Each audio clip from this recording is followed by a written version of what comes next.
Hi everyone, I'm Lisa. And I'm Nick. And welcome to It Takes Two, the podcast where two people take two movies with the same plot or premise and watch and discuss them. And in this episode we watched Paprika and Inception. Yes, so this is our second episode that is a suggestion by a listener. Out of how many? What? Out of how many episodes we've done or out of how many episodes we're going to do? Both. First one, then the other. Well, this is episode 26.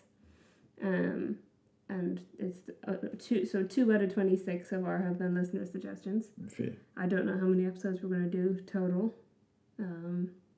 Hopefully several hundred. That'd be good. Yeah. But if anyone wants to suggest movies that we might not have thought of, as you can see here, we are taking suggestions. Yeah. So Paprika is a animated Japanese film from 2006, and Christopher Nolan's sort of rise to stardom was really cemented with Inception 2010. Obviously, there's a lot of people who had seen Paprika beforehand know there's a lot of very close similarities to the point where it's been literally announced that Nolan took inspiration from Paprika. Yeah, he's admitted to it. Yeah.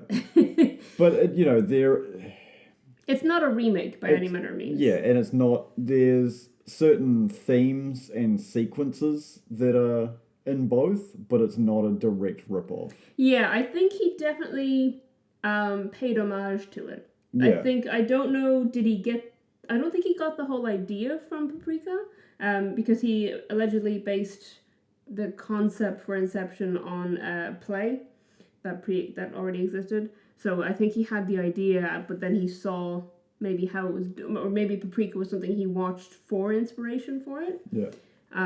So there's definitely a couple of little kind of direct nods to Paprika, I think, in Inception. Yeah. So both of these movies have a plot device that helps forward. Without it, there is no story. Yeah. In Paprika, it is called the DC Mini, which is a device that psychotherapists use to go into their clients' dreams to help them work through trauma. Yeah, which seems like a pretty legitimate use for it. Yeah. In Inception, it was designed for military use. Yeah, for military training. For military training, so that soldiers could have combat situations and feel the actual pain, but not risk actual death. Yeah.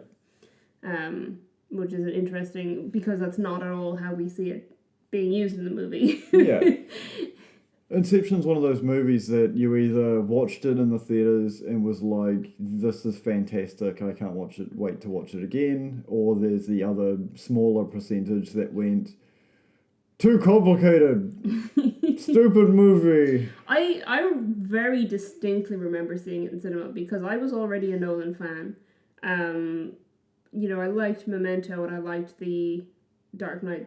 Well, I don't think it was a trilogy yet at that point, 2010. I think we'd only had Batman Begins and Dark Knight. Rises, I think, was 2012. Is that right? I don't remember. But more importantly, one of my favourite films of all time, at the time of this and at the time of recording now, is The Prestige, yes. Which I thought was a perfect film. And so I was waiting for Inception to come out for a very long time. And I saw it in cinema with my family. And my family remember because... part of what makes me and you compatible as movie buddies is that we both like to sit in the middle of the cinema. Yes. And my family are back row people in the cinema. And I went to see Inception with my family, and I wanted to sit in the middle. And we were in a US theater, so there was no assigned seating. So we sat in the back. And then my dad was eating popcorn very loudly, and I just got up and I walked off, and I found myself a seat in the middle and watched Inception by myself and abandoned my family. That's savage. And they will remember that, I'm sure. But yeah, I was really looking forward to it before it came out. So it was, I was one of those people that just thought it was amazing, but I knew it was going to be before I went into it. Yeah, it was interesting because I think Inception had a lot of ripples in the pond when it came to critics, because there was a vast majority. Like, I even remember seeing there was a kid critic who was writing, I would say writing, but I'm pretty sure he was ghostwritten for some big, maybe he was writing it himself, that's why he got the job, for some big magazine or website at the time. And it was like kid reviews or something, so he was always reviewing it from the, like, at the same level as a standard paid, this is my full-time job, movie critic, going to movies, and then was just like, what did you think of Inception? Because he was getting interviewed at, like, Oscar season. Right. And was just like, I didn't understand it. And it was just like, and that's why you're a child and shouldn't be reviewing movies that are like, because your understanding as a child is never going to be as broad, and you don't have the time. Like, you know, I'd seen Paprika beforehand. This was in the same, or not the same era, but the same run as when DVDs were more available. Obviously, I couldn't find an actual copy of it, so I remember renting this. But it was the same as renting. I've seen Perfect Blue. I've seen what was that? Was 95, I think, which was the same year as Ghost in the Shell, which was also 95. So it was around those times that I was watching these types of movies. So it obviously, like, for those who don't know, and I don't think I've mentioned on the podcast before, my first introduction to Japanese film was Nausicaa of the Valley of the Wind, and because of that and how much of it influenced and how awesome the visuals and the story and how it was aimed at children, but it wasn't that weird hand-holdy, model-coddly, everybody lives happily ever after bullshit that I had had stuffed down my throat by Western media, that it really opened my eyes to, like, the darker sense of you could still be a kid's movie, but it's not like, you know, it's not like Lion King, it's not like Bambi, where the scary bit only happens at the beginning to make you like the character and be involved and, you know, be interested in, you know, the fate of the protagonist.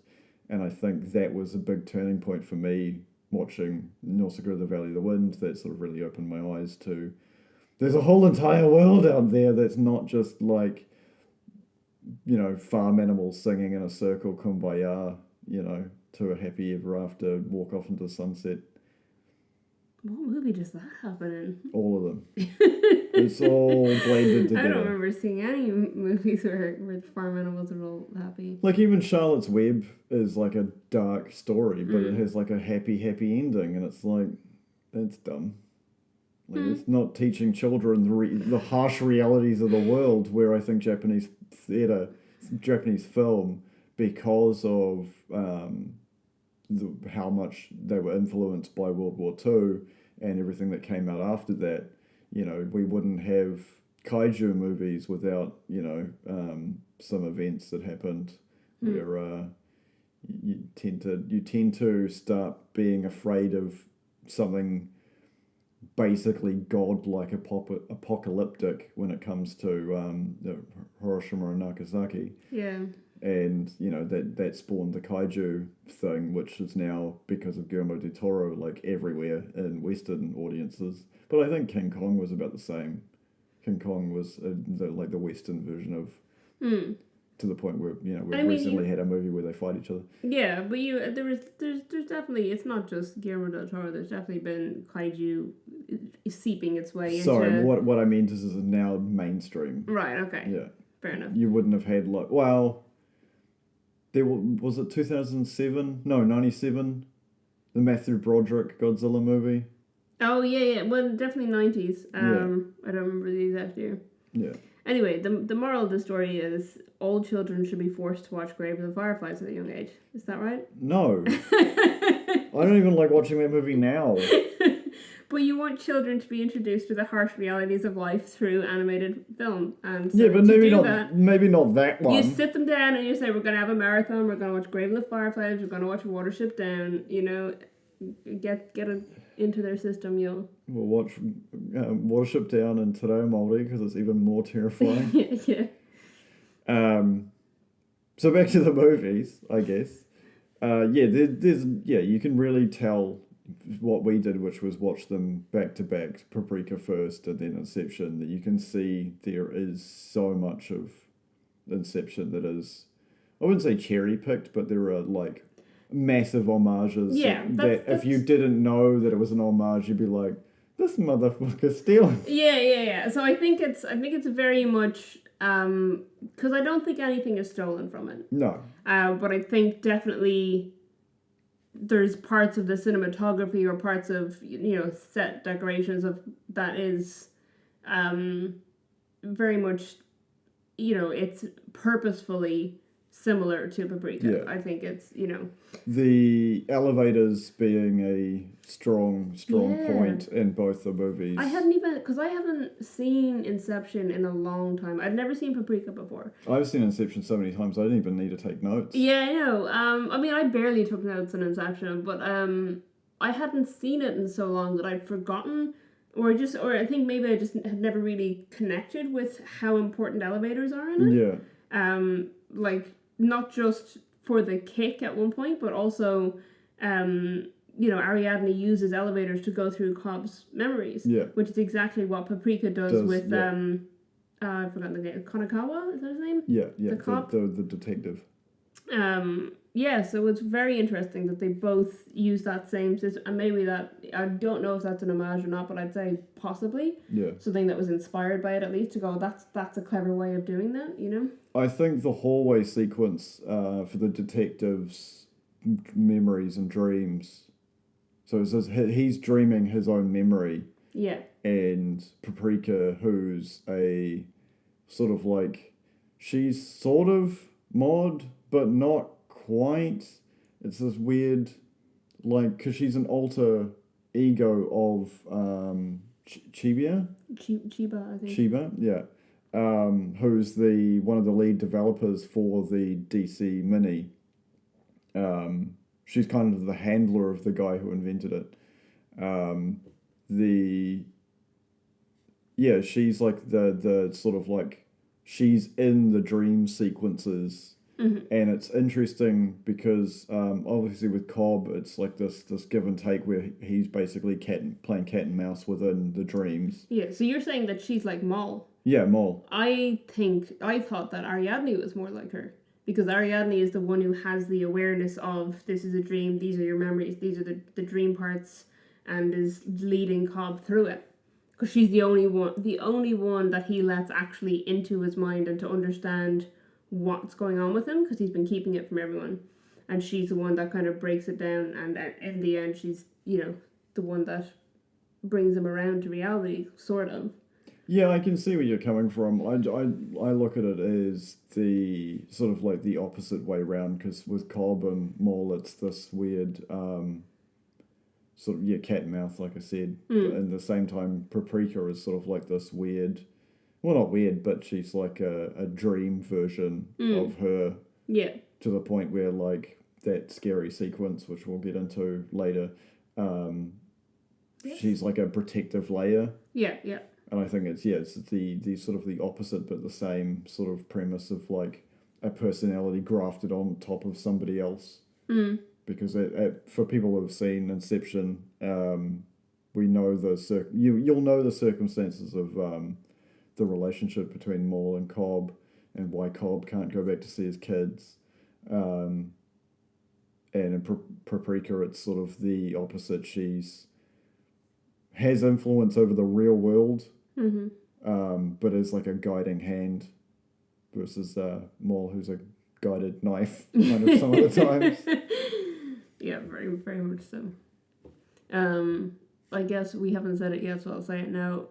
There's gonna be spoilers. If you haven't seen either of these movies and you want to, watch them first. Well, I guess, we might try not to spoil too much, but there will be spoilers. Yeah. Spoilers ahead. I mean, we've been touching towards spoilers already. I think if you just listen to the podcast at any point, it's going to be spoilers. Yeah. Any episode's going to have spoilers in it. Every episode is a spoiler episode. Yeah.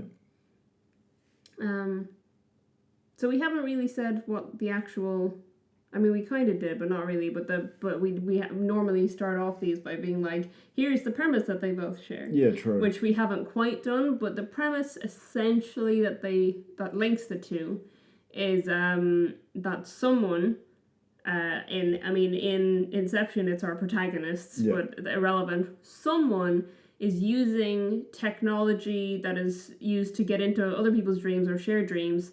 Someone is using it for criminal activity. Yeah. So in Inception, our main characters are using it, for criminal uses. They've been using it to steal information, and now they're going to use it to plant an idea in someone's head. So the concept of extraction is this business that started obviously when this product hit the black market, and it is using trained people to go into other people's memories for corporate espionage to steal people's information. Yeah. And the idea of an inception is rather than taking an idea or a thought or a memory or some information out of somebody's head, it is the reverse of that. And the reason that, spoilers, Cobb knows it's capable is because he did it to his own wife. Yeah. Now, he didn't mean to do what he did. We don't need to go through this in sequences. Can we talk about that whole sequence? Because... The end? Yeah, it doesn't matter. Okay, yeah. It's not that relevant to everything else, but I just want to talk about, how it's still, I've seen Inception a bunch of times. Like I said, I haven't seen it in a while. There's still something very heartbreaking about that whole sequence, where it's revealed to you. So this is, 2 and a bit hours into the movie, and you've been, the whole time you've seen... Anytime that Cobb is in a dream, he's haunted by visions of his ex-wife his dead wife. You finally get this reveal that the reason she killed herself was because when they were in limbo together, which is like the bottomless level of dreaming. It's like when you die in a dream while your body is not ready to wake up, you go to this limbo, and I think they were gone in limbo for 50 years, and it was 10 hours on surface or something similar to that. To get out of it, he needed to convince her that she needed to kill herself in limbo to wake up in the real world. But what they tell us about Inception, about planting an idea in someone's head, is that it becomes something that that's all they can focus on. It's like cancer. Yeah, it defines who they are. Yeah. So he plants this idea that the world they're in is not real and she can only escape by killing herself, thinking, now we'll wake up and we'll be happy together. But when they wake up, the idea is still there and it still consumes her, and she believes her world is not real and she can only escape by killing herself. And it's really heartbreaking. It's also just the ultimate gaslighting. That's... I think maybe when I had seen Inception first, I had never come across the term gaslighting before, but that's it. He literally convinces her that her world is not real. Yeah, reality is not real, and the only way to escape is to kill yourself. It's very, very sad. It's still very moving after all these years. Yeah, they're in both these movies, and I hate for it to be something triggering for anybody who's experienced this within their family or close friends, but the overarching threat of suicide is massive in both these movies. Yeah, absolutely.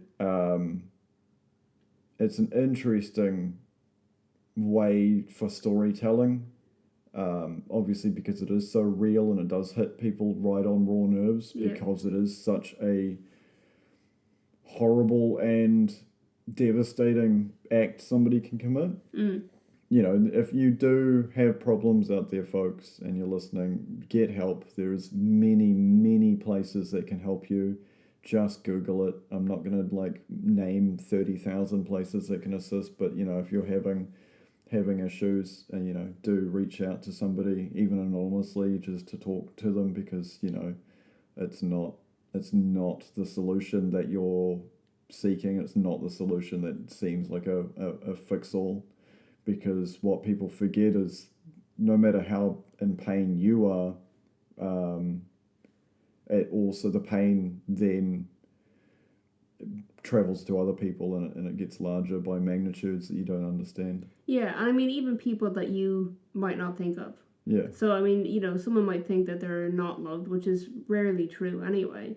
But they might think, you know, these are the only people who'll be affected and they'll get over it or whatever the case may be. But, you know, you can massively impact someone's life that you hadn't even considered. Yeah. And if you're not feeling this way, but you know somebody who is, check up on them. Like, just give them a call, plan a lunch, do something for them to look forward to. Because I think that's the biggest, from somebody who did suffer depression when I was younger, like quite severe depression when I was younger, the easiest thing that got me out of that state was having something to look forward to. And I know it sounds real petty, but like game releases, movie releases, those kinds of things didn't make the future seem like an endless void of nothingness. Yeah, having some kind of like any kind of pinpoint in the future. Yeah, say, yeah. oh, I need to survive long enough for that. Yeah. And then you reach out to the next thing. Yeah. And I think even I don't know if I expressed this to you a bit, but when we bought this house, I sort of had this like weird empty feeling inside myself for a while. Is that because you've been looking forward to it? Because I'd been looking forward to it for so long and planning and waiting and sacrificing, and then we ended up buying, and it was just like, well, now what the fuck do I do? Now what? I did it. Yeah. It's like I think what's the next thing? But then obviously Strider came along. You've got your study and you've got stuff you want to do in the future. Yeah, and travel, and it's not all bleak, but that's one way that I was told early on when I did seek help, that you have to find something to look forward to. Sorry, we've gone on a random tangent here, but I think it's very important for the concepts of both these movies. Yeah, I mean, this isn't the first time we've touched on suicide in an episode as well. I do, because I literally, I'm mostly aware of it because I do put a content warning in our show notes, and I know that I've had to write suicide multiple times. I think it's just, we've touched on it briefly, but even a brief mention could be enough to trigger someone. Yeah, because within Inception, one of the rules is what they teach people who, because obviously there'd be a huge market that came along with this black market, because everybody who was in high corporate would have had to been told, like Fisher is, one of my favourite actors, Kelly Murphy. I thought you were going to totally forget his name there. One of my favourite actors, that Irish guy. You know the one? No, I just had to look. Murphy. Yeah, I had to look at your face, and I was just like, Irish, Kelly Murphy. He's been taught this self-defense technique that's subconscious, which is very interesting. Yeah, because he immediately, when they tell him he's in a dream, and they, because that's part of their tactic, is they tell him he's in a dream so that he thinks that his actual subconscious is people trying to get at him, and he thinks that the people who are actually trying to get at him are the subconscious helping. And but he immediately points a gun to his head. Yeah, and he's like, I should kill myself, right? That's what they teach me. It's like, no, if you do that, your brain will end up like scrambled eggs. Yeah, because they've got you under limbo to him. Yeah. Yeah, so I think the idea is that ordinarily if you're just asleep and it happens, in these dreams, not in real, I'm not advocating this, but in these dreams, in Inception, if you're just regularly asleep and someone's trying to, get your information, killing yourself is a way to wake up from the dream. But if you are sedated, it will put you in limbo where you will live so long in this endless void that by the time you finally wake up, your mind will be gone. So there's two more subjects I really want to cover before enveloping the entire episode with just Inception. So the first item being Cobb's history and his relationship with his father-in-law. They were architects. Yeah.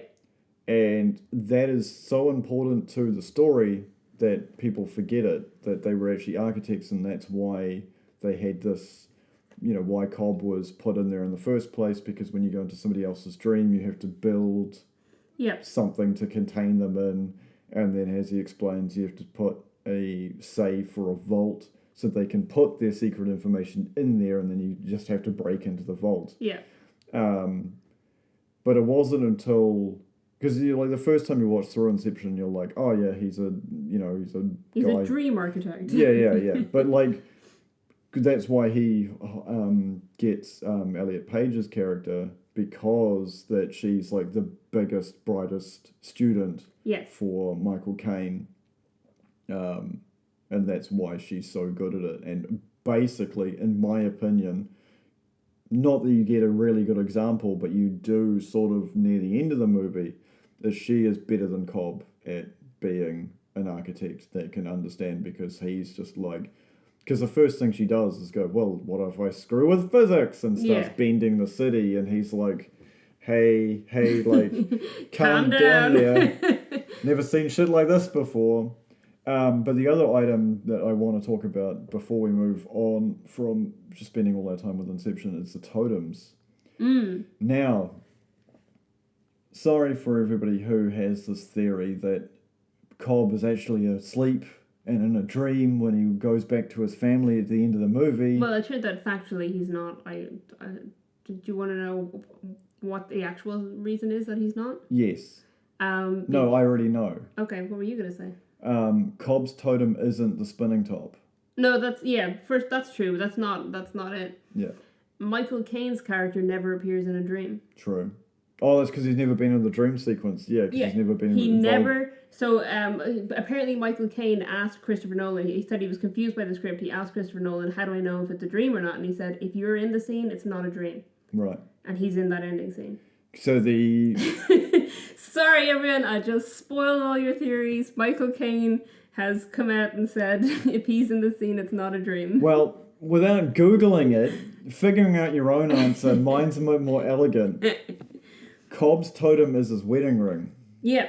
So when he's in the real world, he's not wearing it, but when he's in the dream, he is. Yeah, that's also in the IMDb trivia. Well. Okay, moving on to Paprika. No, but I think, so what both these movies touch on a lot, which we've just touched on there with the kind of semi-ambiguous ending, is the distinction between dream and reality and losing sight of that. Yeah. Because obviously, like I said, with Moll, she no longer believed she was still in a dream even after they'd woken up. Yeah. And you see that with Cobb, that he uses a totem to test when he is awake, to make sure he is awake. He does it multiple times throughout the film.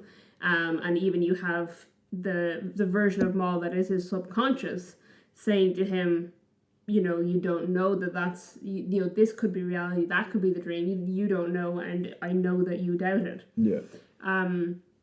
So very much, he isn't sure when he's in a dream, when he's not in a dream. But then you get that from other characters as well, that like when they bring them down into dream levels, they don't realize, the first time he's talking to Ariadne, they're sitting in a cafe, and then he's like, when you're in a dream, you start off in the middle, and he's like, how did we get here? And she doesn't know, and then everything starts to explode. So the visual effects for Inception are fantastic. And mostly practical, apparently. Yeah. Which is interesting. In comparison to Paprika is bonkers. It's a mind fuck. It's for people who don't like dolls. It would be horrifying. Yeah, so Paprika is interesting because it obviously is a lot easier to play with this concept of dreams versus reality and the boundaries when it's an animation. Yeah, because you have things looking normal, and then you have like just weird shit happens, and you're like, what is that? And then you've like weird shit happening, and you're like, is this person hallucinating? Is this in the shared dream? Is this a dream coming to life? Like, there's so much weird crossover between the dreams and reality, and like people, because that's the other thing, is that people, they're being able to connect to. So in Inception, they have to all be like physically connected to each other to be in the same dream. In Paprika, it's the other way around. It's the chairman who was against the technology in the first place is now hijacking other people's dreams to gain their dream power. Yeah, these machines are being used on different psychiatric patients because that's what they're legitimately used for in this universe. And this guy has found a way to like hack into the system in a way that like he, in his own house, can connect all the dreams of anyone who happens to be connected to a machine. Yeah. So suddenly everyone is joining this massive weird dream, and there's sequences where you think that you're in reality, and then suddenly the dream bursts into it and everyone is in it, and you're like, has it like crossed over into the real world, or is this person asleep and they didn't know it? There's some beautifully terrifying sequences. Yeah. Yeah, like I said, if you have a fear of dolls, it is not the movie for you. There's a lot of creepy dolls. Also, clowns. If you're afraid of clowns, Yeah. Paprika is. We're giving you your warnings now. If you're afraid of clowns, you're afraid of creepy dolls. You were gonna want to mentally prepare yourself for this film before you watch it. The interesting thing that I noticed, because it's not so much of a, I don't know if I noticed it the first probably 2 times. So I've already watched Paprika 3 times to my knowledge. The saluting, did you notice that as well? The saluting. How all the dolls are saluting. Right. Again, World War Two. It's interesting because that's the thing about dolls, and I think that's why people find them terrifying, is because they look so sweet and innocent, but they're like immortal and have glassy eyes, and people don't like it. It's very uncanny valley. Yeah, so it really goes like to 11, where they're all marching in a parade, and there's the marching band of frogs, and like it's just so over the top. And one of the image they use quite regularly when it's the front of the parade is a whole bunch of like whiteware, all like sort of duct taped together with like. Before we ever see this parade, we hear the professor ranting about it because the dream's gotten into his, because he's used the machine so often that they were able to get into his subconscious. So he's like talking about something normally, and then he starts talking about the parade of frogs and the refrigerators at the front and whatever. You're just and because we were watching in Japanese with English subtitles, you had this moment where you were like, "Is the subtitles broken?" And in my mind, going, "I sort of remember this part. I'm not going to say anything." I literally was like, I turned to you and I was like, is he talking gibberish, or are the subtitles on this just like the translator gave up? Like, what's happened? Because it was just like, almost sentences, but like random words in the middle that you'd be like, that doesn't make sense. Yeah. But then they showed the visual of this, and I was like, oh, that's exactly what that man described. Yeah. I couldn't comprehend it because why would you think of that? Before jumping out of a window. Yes, he did jump out of a window. Yeah. Again, I think suicide coming into this. I think everybody who attempts suicide in Paprika survives it. I think so, yeah. Because but they're not trying to commit suicide. It's someone else following the parade. Yeah, so the guy who is in their mind is forcing them to, so that he, like, you see Dr. Chiba do it, that she's like climbing over the fence in a theme park, and then she's pulled back into reality because someone grabs her because she's about jumping over a balcony. Yeah. It's very scary, but that's, that is how you would, if you were going to manipulate, again, it's gaslighting central, if you're going to manipulate someone's reality, so that they can't bridge the difference between a dream and real life, that, and you're using it maliciously, that's what you do. Yeah, did you ever watch Bandersnatch? No. Oh, okay. That's the Black Mirror? The interactive Black Mirror thing that they did. I never watched it. Yeah, they did on Netflix. It's really good. For anybody who hasn't got it and has Netflix legitimately, I would recommend it, because you need legitimate Netflix because it's a pick-a-path thing. Right. So you use the remote as a controller. Like the Cat Burglar, which some of my college friends worked on, including one of our listeners, I believe, if she still listens. So check it out. If not, you should feel bad for not listening. Check out the Cat Burglar on Netflix. It's interactive. Anyway, what were you saying about Bandersnatch? Is it relevant to, or is like mind? There's lots of mind bendiness into it, and when you don't know what's the difference between reality and not reality, and you as a viewer having to remember stuff from earlier in the movie and being like, and then messing it up, and then obviously consequences happen. It's an interesting way of making interactive television, other than bullshit Man versus Wild with Bear Grylls, where it's like, should I go down river or up river? You pick. I went up river. We died. Happened? Yeah, did you not know there's an interactive Bear Grylls show? That's amazing. Yeah, I didn't know how many episodes they did because obviously they'd have to film quite a lot of extra stuff like B-roll. Yeah, it's because it's just like it's a choose your own adventure book, but Bear Grylls filming it. Yeah. It's hilarious. Yeah. I love that idea. Pretty sure it's still on Netflix. if you Maybe wanna we check should play Bear Grylls. it. See how many times we can get Bear Grylls killed. Yeah, I feel like that. I mean, I know there's a lot of homages to Paprika in Inception, but I think that the way that both of them play with the perception of reality and how dreams bleed into that, I think that is where they really are similar. Oh, I thought you were saying really are different.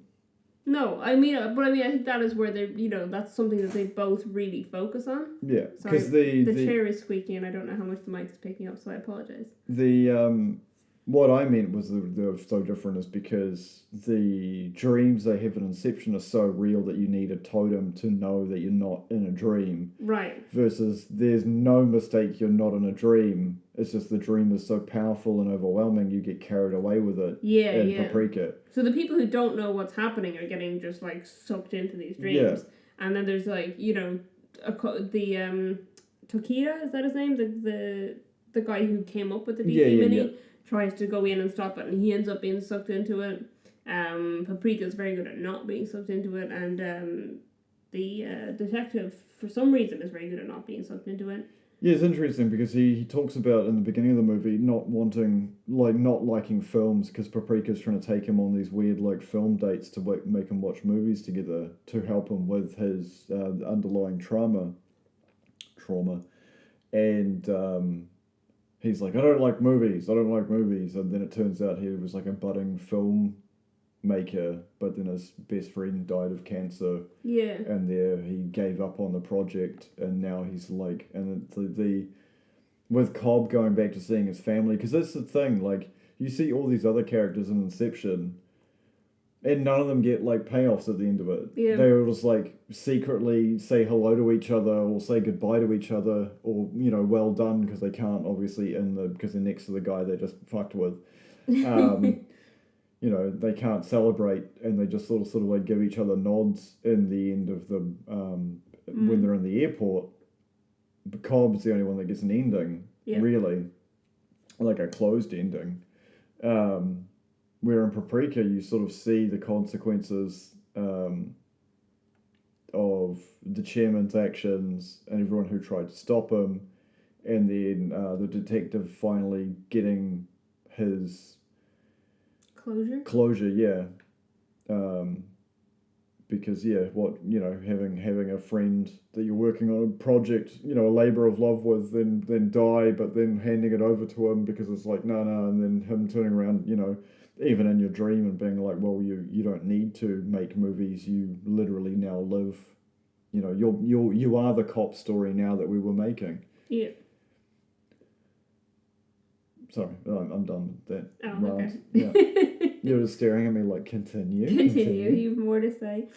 The cop is an interesting character because, he wouldn't be involved in any of this except that, the instigation of it starts right after she's seeing him as a patient. Yeah. And then he kind of ends up being very much sucked into it and, being a huge part of how they actually resolve the issues. Yeah, it's the characters are quite well rounded for the very little screen time they actually get. Maybe because we get to see into their dreams. yeah, possibly. I think, with like I said, the characters not sort of getting their ending. You sort of have to base their sort of. Especially with Inception, you have to base it sort of on basically what you're told, which is we have to put a team together. Who are we going to get? Oh, we're going to get Tom Hardy. We're going to get Joseph Gordon-Levitt. We're going to get Elliot Page. We're going to get, Michael Caine to be like, I'm sorry, Mr. Wayne. We're going to, and they, I think the person who deserves the biggest shout out of playing the smallest part would have to be, I can't remember the actor's name or the character's name. It's the chemist. Oh, Yusuf? Yusuf the chemist who, character, like, everybody else goes to sleep and he has to, like, run away, getting shot at the entire time. And, so they're in the first level is his dream. Yeah. Right? And then the second level is Arthur's dream, and then Eames.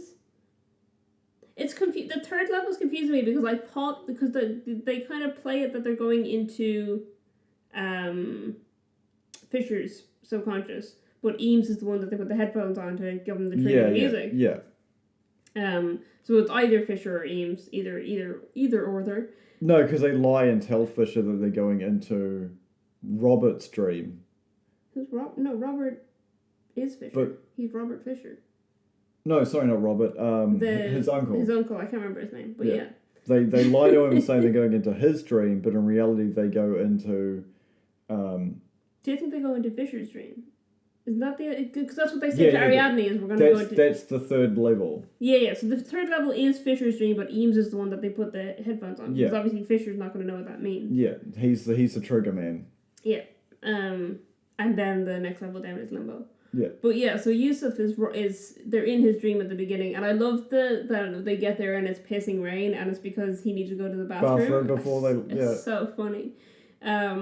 But yeah, I know what you mean. Like, he gets to have a whole, for the entire movie, he's having a car chase. Yeah, he's having a car chase sequence, getting shot at, like, in the rain. Everybody else in the back just going ragdoll with their arms floating up in the air, like, looking all perfectly peaceful, and he's, like, screaming and, like, ah, and then there's, the flip sequence, which, like, if you've seen Tenet, which was Nolan's last adventure movie, which is fantastic, I highly recommend it. I really like Tenet. There's a lot of stuff that happens in Tenet that is obviously using his work he did with Inception. Yeah. But that sequence where he's just like, hey, look at my favourite part of that is when he turns around to gloat of how good of a job he did. Yeah, and everyone's asleep, and he's just like, oh, that's right. Can you driving? He's like, hey, look at that, and he's like, oh, okay, all right then. Because that's such a gamer moment as well. Like a hell of a gamer moment where you like hit a rock at like, going max speed in like GTA or some other, car game with, car physics in it and do like, 1,000 flips and then land on your wheels and you're like, oh, I wasn't streaming and there's no one to watch. Like, that moment is gone forever, like tears in the rain. What else did you, because you hadn't seen Paprika, correct? Yeah, no, I hadn't seen Paprika. What did you take away, other than how similar it was to... I don't know, it's just such a weird movie. I took down a quote, I was trying to find it. There's a few quotes in Paprika about, they say that they never should have created the DC Mini and things like that, like, this is a terrible idea. But one of the things that they say, which I literally took down the quote because I knew we were going to be watching Inception next, is implanting dreams into other people's heads is terrorism. And I was like, yeah, that's the whole plot of Inception, I think. It is, technically, they're terrorists. They're wanted criminals they're only able to fly on this plane because the guy bought the airline or whatever. I think it was Film Theory who did it, and they looked it up, and it's so ridiculous. Like, the amount of money he spent to buy an airline is ridiculous. It's like absolutely insane. Mm-hmm. Well, I mean, this is his last-ditch effort to save his business. Yeah, true. And he's obviously quite a wealthy man, and he wants to remain quite a wealthy man. So, this is his way of not losing his business to the competitor, because his company is the last competitor to Fisher's father's business. So I just thought that was funny that Paprika literally called out that the characters in Inception are criminals. I don't know. Paprika is really interesting. I really loved the visuals in it. Yeah, the visuals are stunning. It's such an interesting style, and it's so visually stunning, and it's that, like I said, they're really trying to play up this angle of dreams and reality merging, and where the lines are, and it makes for just very, very interesting I was gonna say cinematography. I guess you can't. It's animated, but I'd still say cinematography maybe. Yeah. I'm just really, really interesting design, and I'm sure the animators had a lot of fun with it. Yeah. There's some parts that are very unnerving, and there's some pieces in it where your mind goes, oh god, oh god, oh god. Especially when the guy becomes a tree, and the whole torture sequence, Paprika being captured and pinned to a board with giant pins like she's a butterfly is like really disturbing. Yeah, it was really, and there is, I mean, let's not go into it too much, but there is a weird molestation sequence, which is very upsetting.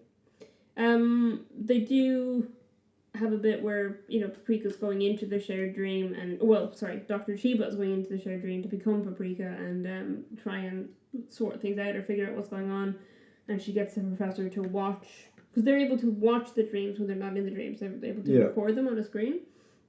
So she gets him to watch and is like, if, something starts to happen, pull me out. And then something starts to happen, he pulls her out, and then they go to the chairman, and then the chairman is a tree again, and you're like, oh, shit, they're still in the dream. And I do like that they mess around like that. It's a lot of fun. But it's, I think the endings do, like, the sub-reality of Paprika versus, like, there's nothing unreal other than the changing of physics where they're folding a city and the dream sequences and the hallway fight, which is very famous, even for people who haven't seen the movie. People know the hallway fight. Everyone knows the wah that was massive because of Inception. Sorry, I missed my point here. Going back to Paprika, the sub-reality stuff, it's far more terrifying. And it wouldn't like, we've both read the Southern Reach trilogy. And for people who don't know, the movie that was made from the first book, Annihilation, is very good if you treat it as a standalone movie. But trying to copy what's in the book is literally impossible. Because even, like, I listened to the audiobook because who got time to read these days? I read it as a physical book, but... Well, la-di-da, Mrs. Aiken had spent time reading and don't have to listen to audiobooks while working. So this was several years ago that I read it. I was unemployed. And I got through 15 audiobooks during the first lockdown, your point being. Which I wouldn't have been able to do if I was reading real books. I completely lost my train of thought. You were saying that with Annihilation, the way it's written in the book, it's like hard to even wrap your mind around it. Never mind put it into actual there's no way you'd be able to translate it into screen. And people have complained about how unsensical, like, the sequence in the lighthouse is. And then you read the book version of it and you're like, they did a really good sort of interpretation of what's written on the page. Different, but there was no way they could do what was written in the movies. It's just not possible. And it's like going back to another episode we've already done, Send Dunes. The differences between how the universe looks in the book, how the universe looks in the 80s, was it 80s movie? Yeah. How it looks in the 2000s mini-series that was put on TV, which I watched some of and remembered, oh god, the costumes cost more than the actors do. And then watching the latest Dune movie. The latest Dune movie got close, because it's closer to the book than it is to the adaptations.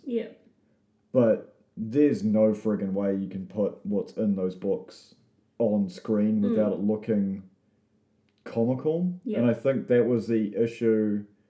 I'm going on a random tangent here. That's the issue with some of the original superhero movies. Is because they translated directly from page to screen. And that's where you end up with the Tim Burton era, where everything's very noir, neon, sort of this post-industrial, but like futuristic. It's that weird combination that really is Batman on paper. Yeah. And then when you put it on screen, it looks very cheesy and over the top and silly. Yeah. And I think Paprika, you could not put. I have a point. Paprika, you could not put any of what happens in the dream sequences Into live action. in live action at Yeah. all without it looking really stupid. Yeah. So instead you have people really. I mean, you get little glimpses of what can be done in dreams in Inception. Yeah. But for the most part, they keep everything very normal. Yeah, and because they're realistic. trying to hide the fact that they're sneaking in. Yeah, so but you get like Ariadne when she's learning how to do the dream, she's making, like you said, bending the street up to be a wall and changing gravity and all this stuff. You also get a throwaway line where Arthur is like shooting at guys who are shooting at them, and Eames says to him, "You gotta dream bigger and like take out a massive gun." It's like, yeah, you're dreaming this. Just take out a bazooka or something. Like you don't need to. It's a 40mm grenade launcher. Yeah, anyway. No, I know that's. I'm not saying. But I'm saying is you could just take out a bazooka. And they very much put limitations on what they're dreaming. Whereas Paprika, it's like no, dreams are bizarre. Dreams bizarre, are weird. Yeah. This is what a weird dream. No one's gonna. Because I love that in Inception. It's like if everything's not like totally normal, they're gonna know that it's a dream. But it's like, I mean, if you're in a dream, weird shit happens all the time. You have weird dreams. I have weird dreams. It's like, and then you wake up and you're like, oh yeah, that was weird.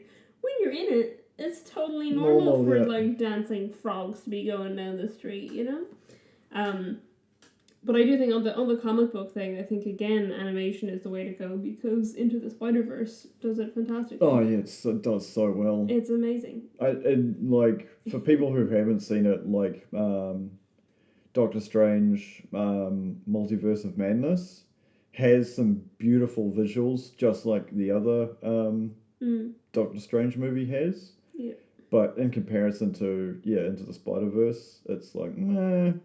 Yeah, Spider-Verse is just fantastic. I can't wait for the new Spider-Verse. It's like ahead of its time. Yeah. It's so bizarre to watch like so much money be pumped into the Marvel Cinematic Universe and the now grossly expanding to the point where we can't even keep up with it because we've got other real world stuff to do. The TV shows are just expanding outwards like a web. I mean, I still haven't caught up with all the MCU films. There was a point in time where I had seen every single MCU film and I saw new ones when they came out.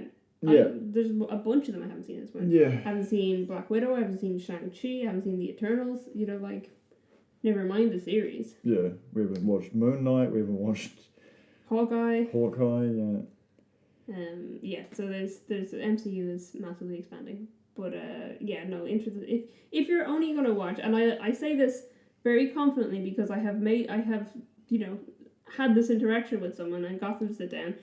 If you only ever watch one superhero film, like this other person, this is the only superhero film they saw, I said, you gotta sit down and watch this one. And it's Spider-Man Into the Spider-Verse. Which is interesting because, like, her generation is like the entire thing has been aimed at them. Yeah. It's just very bizarre that you get it's like...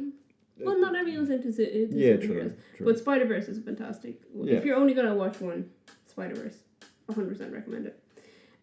But yes, anyway, I think they could have pushed the boat out in Inception and had weird shit happen in the dreams, but they didn't. That's their choice.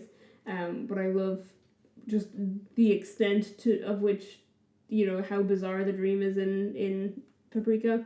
And I guess it's because they're melding all these people's dreams together that it becomes this weird parade that's like going through stuff, and then you'll get like these like kind of normal dreams that like they're in the cinema together. Yeah.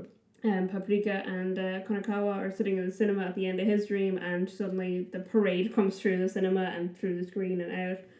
Or he's watching the part of the dream where she's being tortured and he bursts through the cinema screen into the room.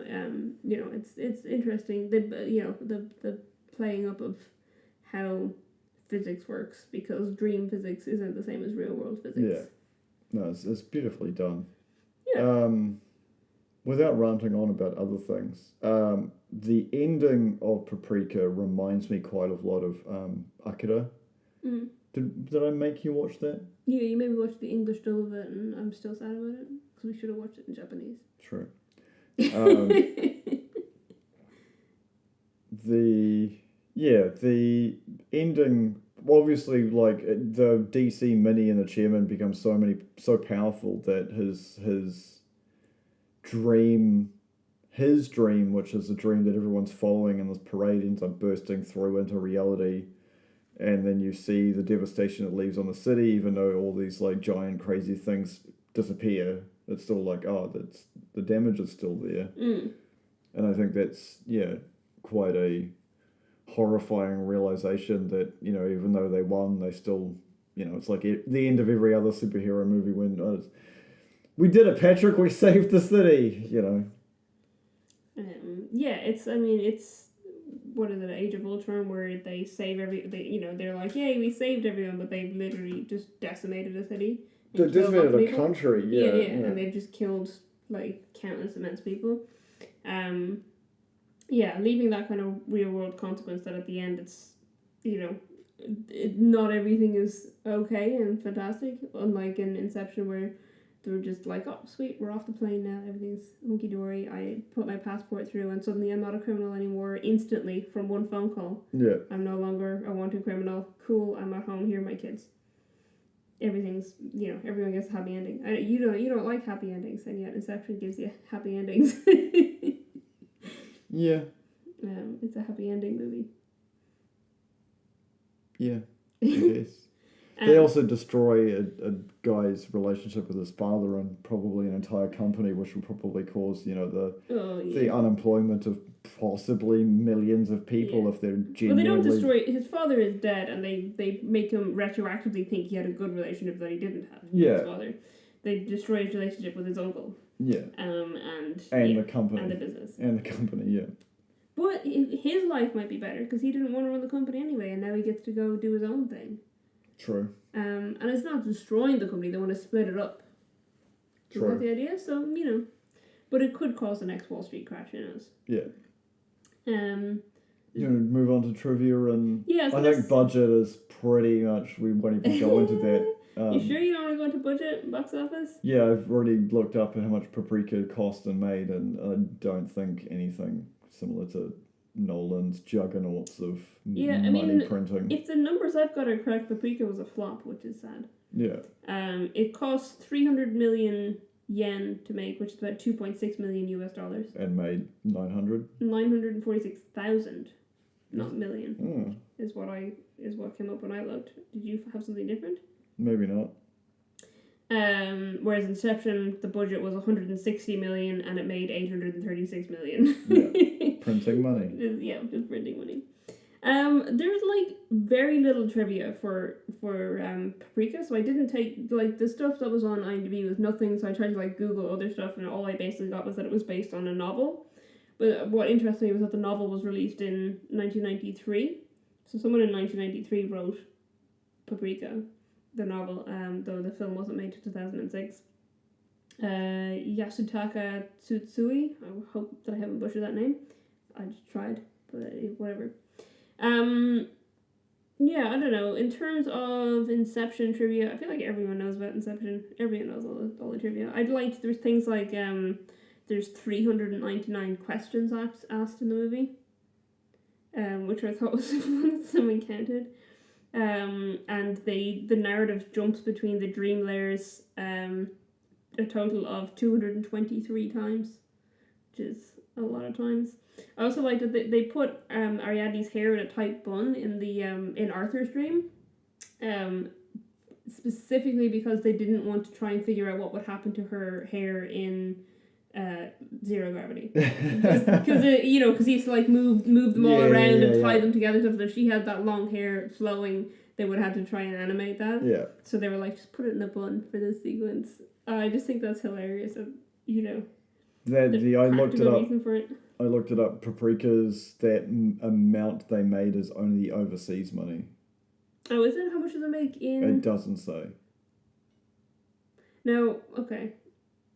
Is that So where? we don't know how much it made domestically. Because what I had gotten was on the numbers. I think it said 881 million or 881,000 internationally, whereas then I thought it was overall box office was 946,000. No, this is overseas where I looked. Oh, okay. Yeah. Interesting. Anyway, movies like that don't make money in the box office. They make money in DVD sales. Yes, very, So, very true. We don't know. Could be anything. I did like... Oh, yeah, I liked this because this was a fact about Inception, but I thought it played a bit of a role in Paprika as well. So, Christopher Nolan said he based the roles in the Inception team on roles in filmmaking. Makes sense. So Cobb is the director, Arthur is the producer, Ariadne is the production designer, Eames is the actor, Saito is the studio, and Fisher is the audience. Yep. He said he was trying to write a team-based creative process. He said, I wrote the one I know, which makes sense. I thought it was interesting because obviously in Paprika, very much Kanekawa's dreams are very cinematic, that he's dreaming, he's a detective in this circus, and then suddenly he's in and when Paprika makes him watch them back again, it's like, oh yeah, this is the action sequence, this is the romantic sequence, the whatever, and very much she's showing him his life as a film, and then it turns out that his trauma is based on the relationship he had with someone he made a film with. Yeah. So I thought it was interesting that the characters in Inception are based on film production roles. And then the only other one was that the characters that come together for Inception are from 5 different continents across the globe. Because they get Cobb, Arthur, and Mal are from the US. Cobb gets Ariadne from Paris. Eames and Yusuf are in Mombasa in Africa. Saito is from Japan, and Fisher is from Australia. Yeah. So they're like... With our powers combined. Yeah. No one from South America and no one from Antarctica. Just like our podcast listeners, no one from Antarctica. Yeah. Please listen to our podcast. Get on that, penguins. We need them penguin numbers. We need some penguins to listen to us. But yeah, those are all the trivia that I took down. I think, there was a bunch of different stuff on it was funny because the Paprika trivia on IMDb is like nothing, and the Inception is like pages and pages and pages. But I figure everyone knows most things about Inception anyway. I think if anyone's listening to this and they haven't watched Inception, it's surprising. It's 12 years ago, come on. Yeah. No, but it was just so big at the time. Yeah. That I feel like most people who are into movies in general have seen it. Multiple times. Yeah. Anything else you want to... No, I think that's a nice wrap there. Yeah, okay. Alright, if you want to find us on social media, you can find us at ittakes2_pod on Twitter and Instagram, or ittakes2pod on Facebook, and our website is ittakes2.co.nz. Stay safe out there, folks, and we hope to catch you next time. Goodbye.